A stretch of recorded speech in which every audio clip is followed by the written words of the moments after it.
On April 28, 2025, Nvidia's stock dropped 2% in a single day. No crash, no earnings miss, no scandal. Just one report that Huawei was testing a new AI chip. A chip made inside China under brutal US sanctions, using technology that was never supposed to work at this level. That one report wiped out billions in market value before lunch. So what exactly is Huawei building, and should the US tech industry actually be scared? Let's start with how we got here. Back in 2019, the United States hit Huawei with devastating sanctions. The crown jewel of that strategy was pressuring ASML, a Dutch company and the only manufacturer on Earth of extreme ultraviolet lithography machines, to stop all exports to China. These machines cost between $150 million and $380 million each. They weigh 150,000 kilograms and need 250 shipping crates just to transport. Without them, making chips smaller than 7 nanometers is considered nearly impossible.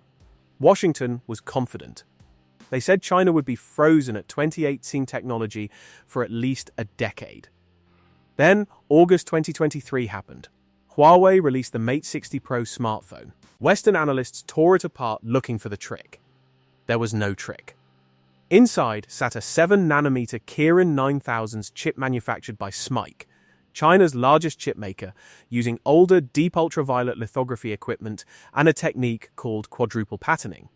Where ASML's UV machines need only 9 steps to create a 7-nm circuit, SMIC's approach requires 34 steps.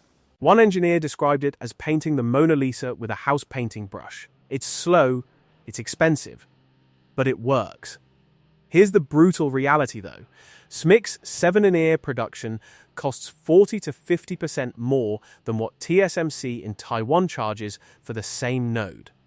TSMC achieves yield rates above 90% on advanced chips, meaning 9 out of 10 chips coming off the line are usable.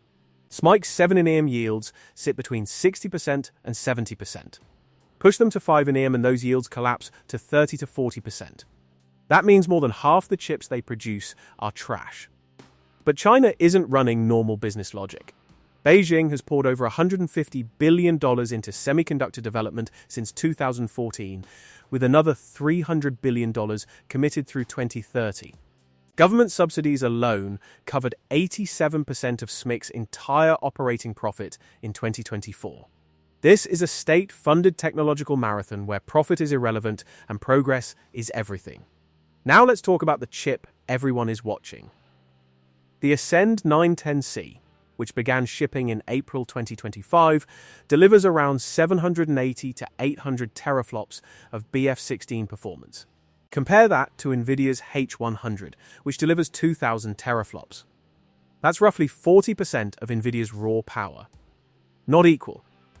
Not close, but real, shipping, and scaling fast. Huawei plans to ship over 700,000 Ascend units in 2025 alone, with production hitting 1.6 million dies by 2026. The next chip, the Ascend 920D, is what spooked Nvidia investors. Huawei claims it will match or exceed the H100 in specific workloads. Independent verification doesn't exist yet, but the architecture is using a quad-chiplet design with bridge-style interconnects, and that's not marketing fiction, that's real engineering. But raw chip performance isn't actually the most important part of this story. The part nobody talks about enough is the 6G patent war.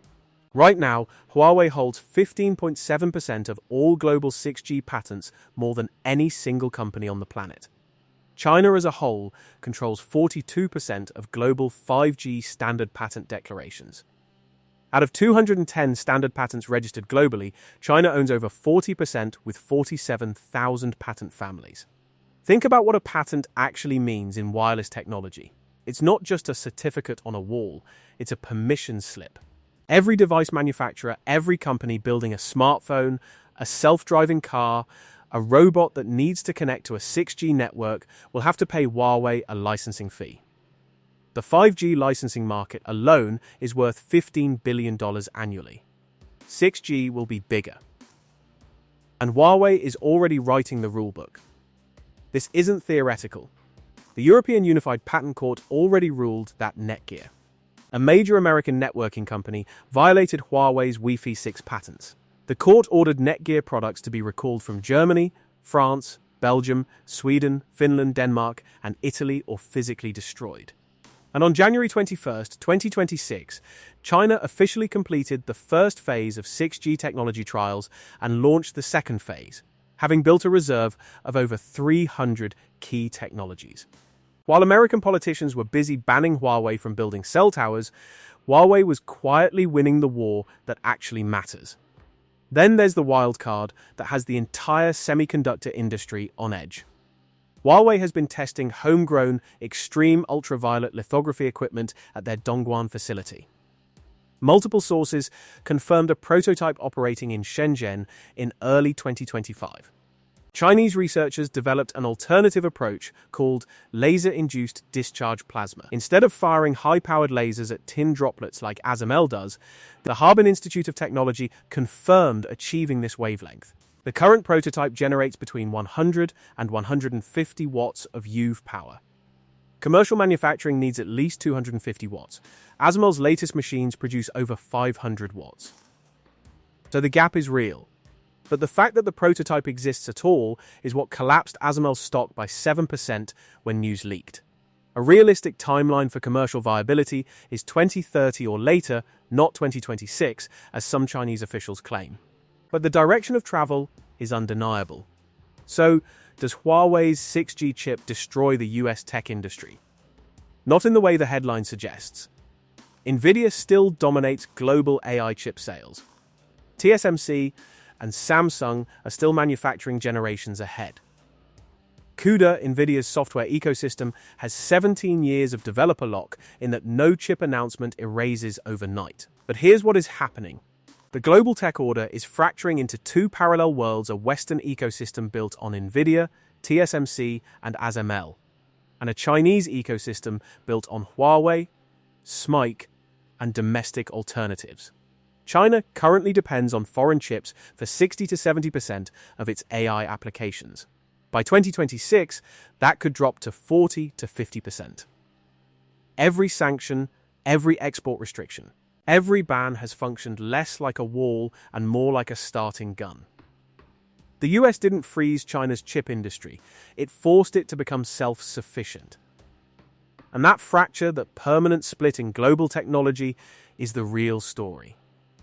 Not one chip. Not one company. A world that is dividing in two and may never reconnect. For years, everyone laughed at Chinese cars. Cheap, copied, 5 steps behind. Nobody in Germany, Japan, or America thought a Chinese sedan could ever stand next to a BMW or a Mercedes. Then, this thing showed up, and the laughing stopped. This is the Avatr 12, and it's heading straight to Canada.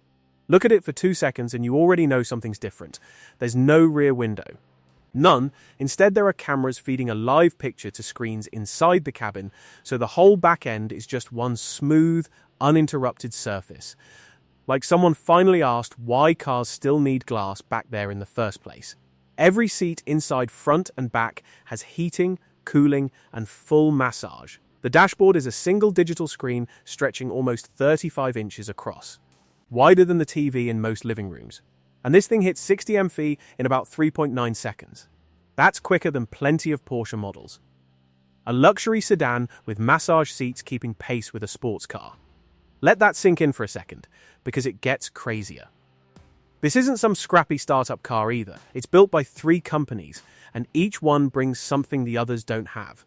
Chang'an has been building cars in China since the 1950s. They know how to run factories and get vehicles off the line at scale. CATL is the largest battery manufacturer on the planet. If you've ever been in an electric car, there's a real chance the battery came from them. And Huawei, yeah, the phone company built the brain, the operating system, the driver assistance, the voice recognition that actually understands what you say instead of making you repeat yourself 3 times. Put those 3 together and you don't get an average car. You get something aimed straight at the top of the market. The size alone is no joke. The Avatr 12 stretches 5,020 millimeters long with a 3.020 millimeter wheelbase, longer than a BMW 5 Series, and right in Mercedes EAT territory. But it doesn't sit tall and formal like a typical luxury sedan. It's low, wide, and the roofline sweeps down in one continuous line from front to back, so it looks like it's moving even when it's parked in a driveway. No grille up front, either, just a smooth, sculpted face with razor-thin LED headlights slicing across like glowing blades. Pull up behind one of these at a red light at night and you'll genuinely do a double take. Step inside and that 35-inch screen is just the start. Below it sits a huge central touchscreen running Huawei's software, and if you've ever used a flagship Huawei phone, you already know what fast and smooth feels like. This is that, built into a car. Climate control, drive modes, navigation, music, all of it responds instantly. No lag, no waiting around for a system to catch up. Say find me a charging station or cool it down 2 degrees and it just does it. No fumbling, no repeating yourself. And because it gets software updates over the internet, the car you buy today isn't the final version. It actually gets better while it's sitting in your garage, the same way your phone does. Now the numbers that really matter. Dual motors putting out around 578 horsepower and 650 newton meters of torque. 0 to 60 in 3.9 seconds for comparison, a BMW M5, one of the most respected performance sedans in the world, does it in about 3.5 seconds.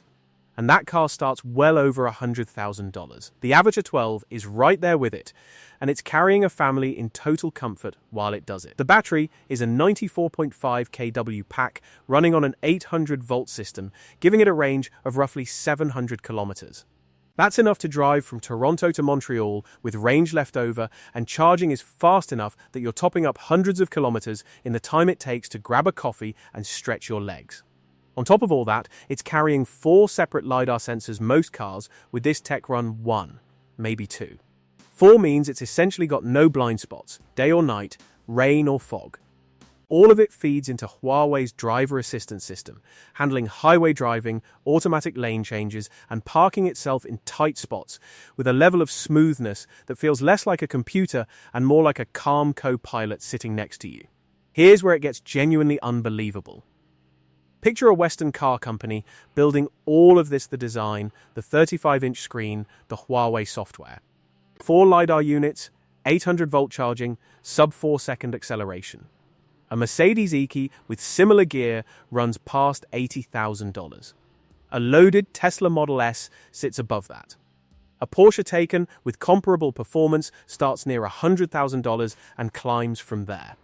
The Avatr 12 starts at roughly $37,000 in China. Fully loaded, every single feature included, it tops out around $59,000.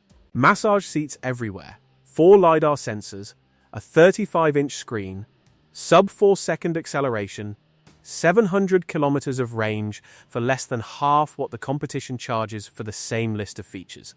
Now, before anyone starts looking up how to import one, there's a catch.